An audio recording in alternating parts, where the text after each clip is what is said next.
Consider yourself at home. Consider yourself one of the family. This is our media project, Consider Yourself, and we're going to be talking about whether it follows conventions of the horror genre or develops them. Here you can see straight off the bat we've started with a POV shot, and this was actually inspired by the movie Halloween. However, we haven't used it throughout the opening.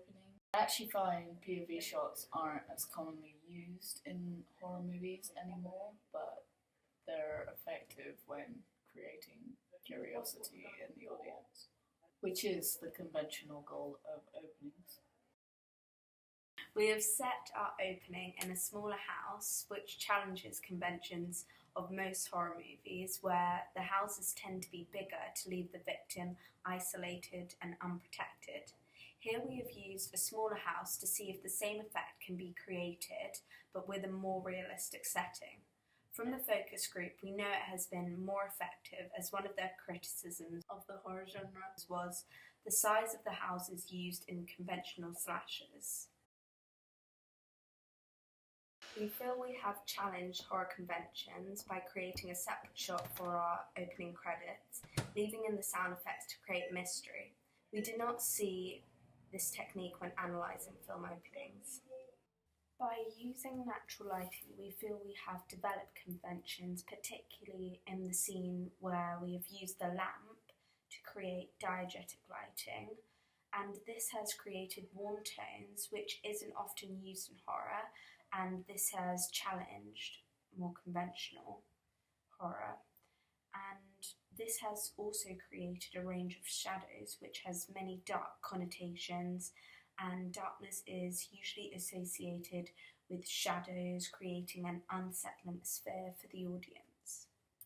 Here you can see we have the first of few low-angle shots used on Amber. Now, it is not uncommon for females to be the protagonist in horror films. However, they're often victimized and taken advantage of, whereas we're trying to portray Amber as having more power as a whole film concept. Therefore, we feel this develops conventions of horrors. We have highlighted the use of technology with the use of editing in this section, and this follows the conventions of a modern-day horror where technology is used as a way to relate to the audience. This shot here was inspired by Stranger Things and other shows that look at older periods in time, as it's more and more common for shows and movies to explore themes of nostalgia.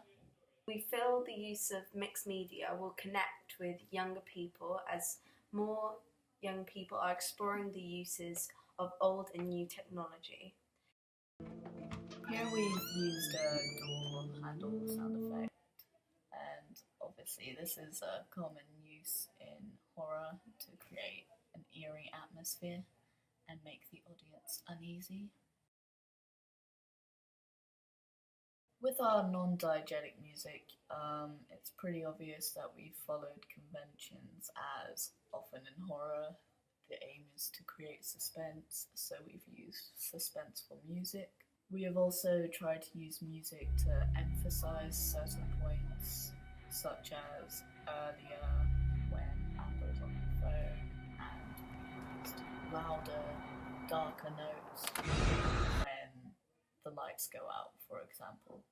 As well as non-diegetic music, we've actually used diegetic music with the record player to also create a suspenseful and spooky atmosphere.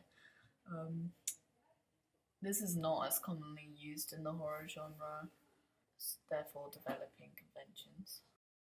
Earlier we mentioned we were trying to create the effect of isolation with a smaller setting. This long shot from outside the house, we feel, creates this effect. We have used a black and white effect, which has connotations of danger and is often used in POV shots when set at night. We have developed this technique by using different shots to emphasize the danger of the situation. And you can see here we've begun to use shorter shots and quicker transitions, and this is often used in the horror genre as an editing technique to create suspense and tension in the audience.